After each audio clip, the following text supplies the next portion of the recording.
Well, good afternoon. Thank you for joining me on this Friday afternoon. My name is Al Peterson. I'm the outreach specialist. Tammy Kruger, the school library specialist, will be joining us. She's on a phone call right now. Today's topic is North Dakota State Library Services for school librarians or public librarians, but it's going to be an overview of North Dakota State Library Services. This webinar is designed to provide an overview of the resources and the services that we do offer. So where is the state library? Well, there we are. State Library, North Dakota State Library is in Bismarck, and it's located on the Capitol grounds. I've been working here for 22 years, and probably the two most common questions I've gotten about the state library is that we have a state library in North Dakota. Yes, we do. And where is it located? And I say it's on Capitol grounds. I always just tell people that we are the building with the columns. And so that's how I usually direct people to us. Our hours are now Monday through Friday, 8 a.m. to 4 p.m. We used to be open 8 a.m. to 5 p.m., but we reduced that hours after the pandemic closure.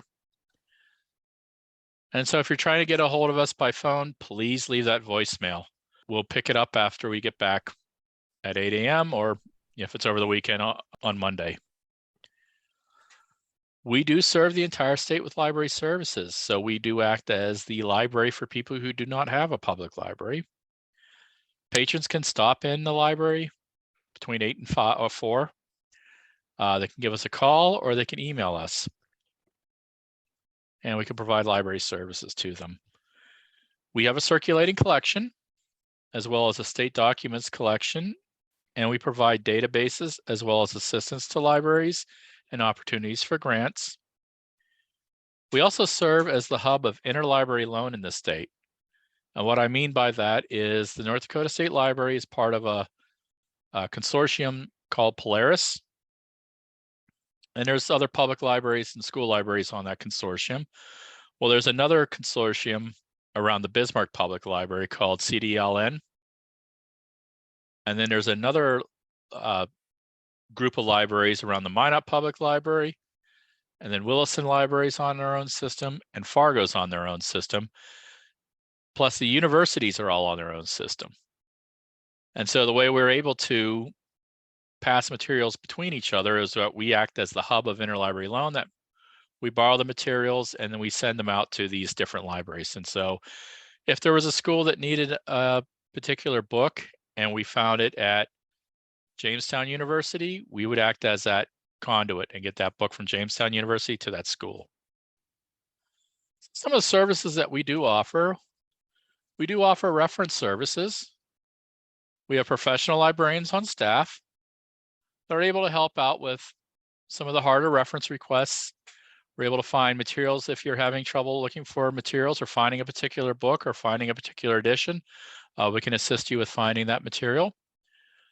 We can also submit article requests if it's not full text in a database.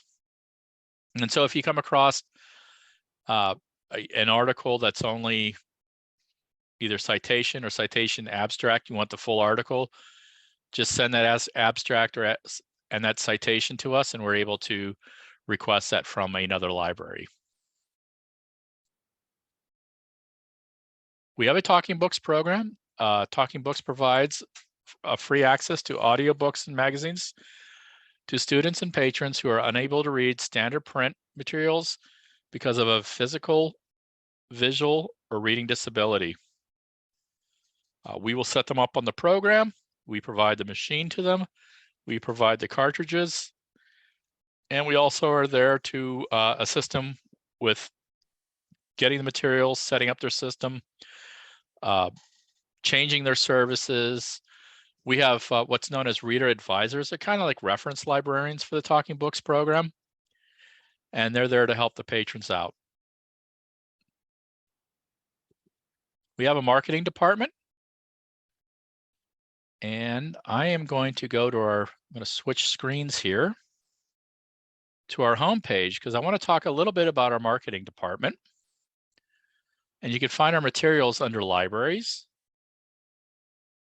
And under library information update, we have a marketing. This talks about all the kind of different resources, but the one I really want to point out is the order form. If you're a North Dakota library, you may order promotional materials such as these bookmarks, as well as these postcards. Now, these postcards, they have, for instance, this one's homework help. It does have names of databases and descriptions of what the databases are on one side. The other side has a spot that you can write the remote access number and the password on. And you can order these for classes, pass them out. Students can write down that remote access number and that password and be able to use the databases from home. And again, they're broken out by subject. They're also broken out by age range or grade range. And then we also have some other bookmarks and flyers and different things that you can order. You put in the number that you're interested in. And then at the very bottom, we have your contact information. And then our marketing specialist will get those materials out to you. We also have a school library specialist. Her name's Tammy Kruger, and I'll let her introduce herself. Hello, I'm Tammy. I'm your school library specialist. So basically, I'm your primary point of contact.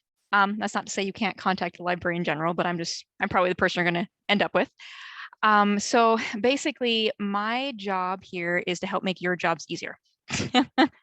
So if you are you have any questions about licensure or renewal, classes, things like that, anything about remote access information, if you're looking to do some professional development, like you want someone to come to you about things that are pretty specific to school libraries, I'm going to be the person you can go ahead and reach out to. That can be either via Zoom or in person. If you are working on projects in your library where you want an extra set of hands, reach out to me. I've been approved to be able to do some of that this year, so I'm pretty excited. Things like weeding or reorganizing your library or book fairs, just things where you kind of want an extra person around. A couple little things I want to mention is that, first of all, if you are doing really cool things in your school library, please let us know. We would love to brag about you in our publications. We get a little bit of that from the public libraries. I would love to see it from the schools as well. Secondly, we have the draft of the new school library standards out on DPI's website.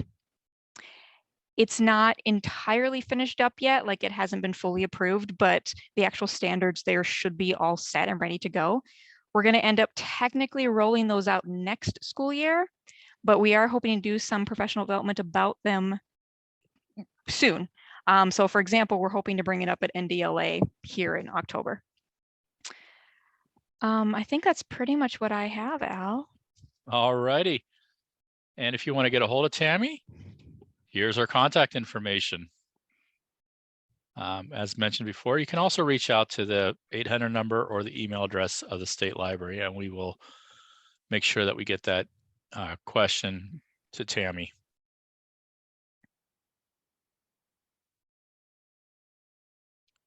Now I want to talk a little bit about the state library card. There are no physical cards. And so if you're a new librarian and you're looking for a card to order from the state library, there is actually no physical card. We did assign every school and every public library a barcode, and we have those barcodes loaded into our system. So don't tear up the library looking for a card. Just give us a call. We can get that number for you. The card that you would use to order materials begins with 23105, and then there'll be a row of zeros and then numbers. This is the one that you would use to order your materials. This is the one you would log into the catalog, into the public access catalog, and check your record to be able to do any renewals, do any requests. We strongly recommend that you not give this to staff or students. For the main reason is that if anything gets ordered on there that you may not be aware of, still responsible for that item. And so, yeah, we recommend not giving that number out to anybody. There are some circumstances that sometimes the number goes to the principal if the librarian leaves or something like that, but we really recommend keeping that one. Now, if you have aides or helpers that are helping out in the library, yeah, by all means, you can share that with them, that they can do some ordering for you. We also have a remote access card number. And as I mentioned with the postcards, this is the number that you can write down and give them this number and the password. And if you don't know the password, give us a call. We have those passwords as well. You can hand it out in class. I've seen it on bookmarks. Sometimes you just write it in the corner of the board and have the kids take a picture of it. We have the cards that you can hand out in class. It's pretty much wide open except for posting it on a website. Now, a little caveat with that, if your school has a password protected student staff portal, you can post it in that secure site. We just don't want it out up on the World Wide Web. And again, if you misplace or you don't know these library card numbers and passwords, contact either Tammy or the Patron Services Desk, and we'll be sure to get that number to you. Now, the circulation policies for schools, we have changed the circulation policies this year. Materials at the NDSL collection can be checked out for 8 weeks. All materials. It used to be that only our large print checked out for 8 weeks. We changed everything to 8 weeks.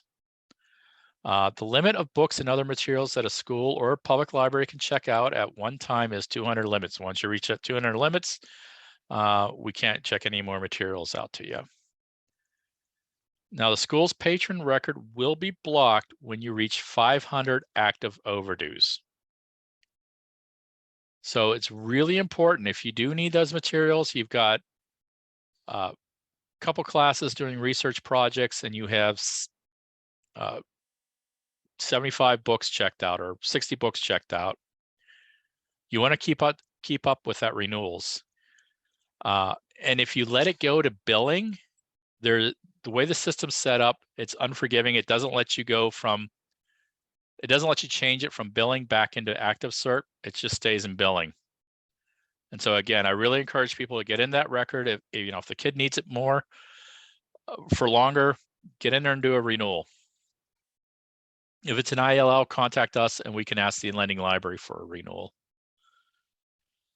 The North Dakota State Library sends materials out. The lending library or school is responsible for getting them back to us.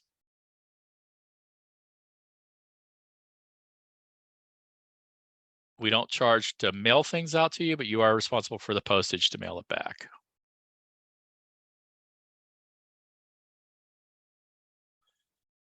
So in Polaris, we're able to get materials from other Polaris libraries, such as Dickinson Area Public Library or Grand Forks Public Library or West Fargo Public Library or any of the other schools or libraries that are on the system. The items from those other libraries will follow our circulation policy. And so if, let's say, Grand Forks Public Library circulation period is 3 weeks, if you're checking it out on our card, it's going to be 8 weeks.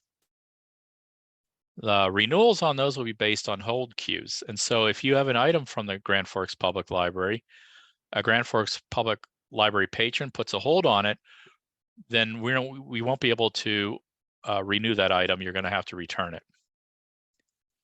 And then all libraries have a reserve to limit items in their collection from interlibrary loan or through loaning through the Polaris system. And so if there's a library that has, if it's a brand new book, a lot of times they don't let the new books out. They want their patrons to have first crack at them. And so they do limit those items from circulating out. They'll eventually let them come out, but they want their patrons to have the first shot at them. Multiple copy policy, we can get up to 10 copies at a time. We only request multiple copies are made in state. And so if you need a couple more copies, you can give us a call or let us know that you need 5 more copies of a particular title. We can search other libraries. It gets kind of tricky because there's different due dates and different renewal policies and things like that. So we do a lot of juggling, but we're able to get up to 10 copies at a time. The thing that we can't do is like, we can't say you can't get 30 copies for a class. We wouldn't be able to do that, but we can get up to 10 copies at a time.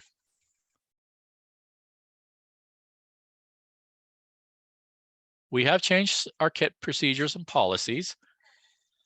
Our kits are now in the catalog. We no longer use KitKeeper.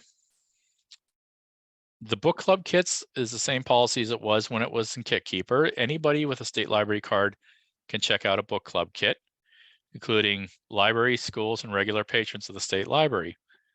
And so if somebody wants to do a book club in their living room with 10 of their friends or 9 of their friends, they can check out a book club kit from us. The STEM, STEAM, fairy tale and folktale kits and the outdoor exploration kits, as well as display kits, can only be checked out by organizations, institutions, schools, and public libraries. Then the schools and public libraries will make those available for their patrons. If it's an organization such as a Cub Scout den, the den leader of that Cub Scout group has to have a state library card and are responsible for that kit.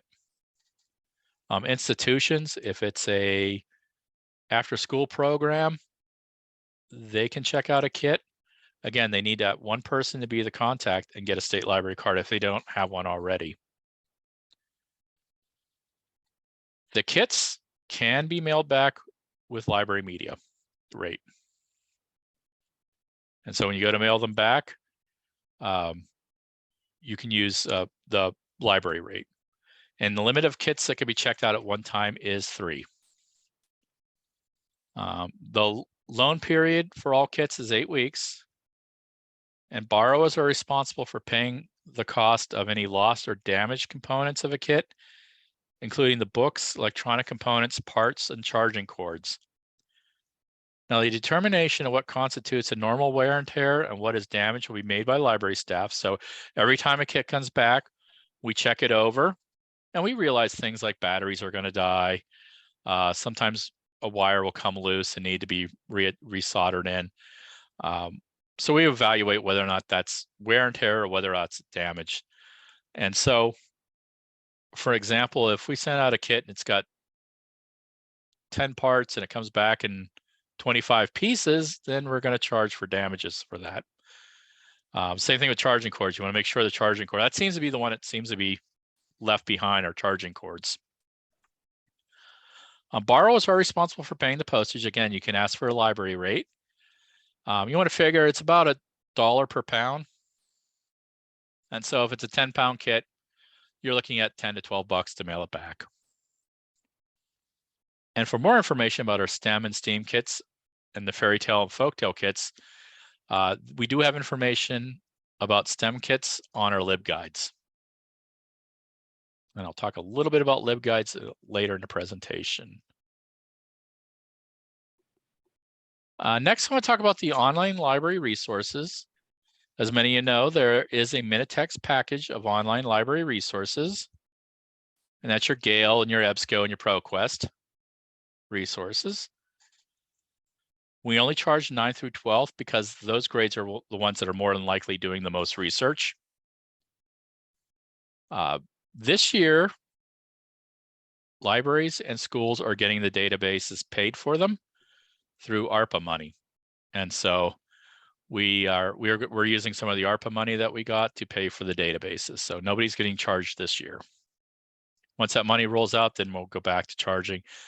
It averages about $1.30, $1.32 a student, just depends on. There are other databases that the state library has purchased and made available. Mango Languages, Universal Class, and the Library to Go, ebooks, e-audiobooks, and e-magazines. Those are all provided by the state library.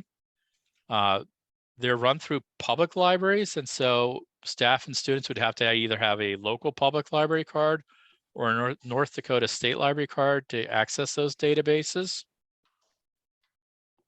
The remote access numbers are not going to work for these. And the reason why, the main reason why, is that Mango Languages and Universal Class, you have to set up an account. The account is where you track your learning. And so they're not going to work with a generic remote access number. And so if they don't have a public library that they can get a card from, they can always get a North Dakota State Library card to access those resources. I'll talk a little bit about training opportunities. There's Niche Academy webinars such as the one I'm doing now. We are also an affiliate of WebJunction and LibGuides. And I am going to go back to our home page. Under training for libraries and education, this is a list of the upcoming webinars.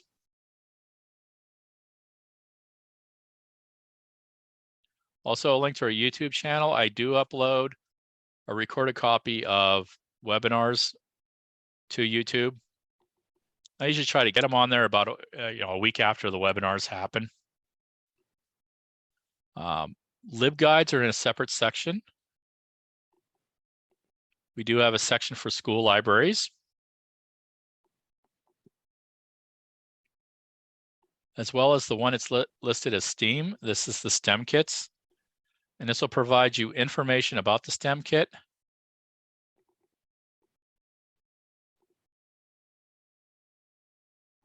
And some of them do have some videos as well.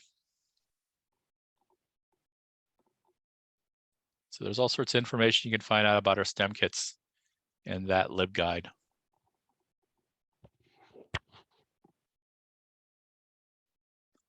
And then under the online library resources, if I scroll down, there is Niche Academy. Niche Academy is a continuing education site. It's made up of tutorials that have been created by either other entities or libraries, or the state library has created some tutorials as well. I have them all listed by category.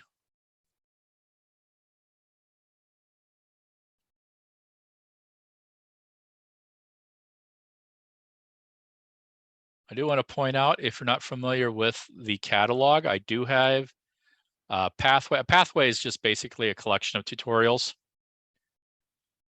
And I do have ones on using the public access catalog.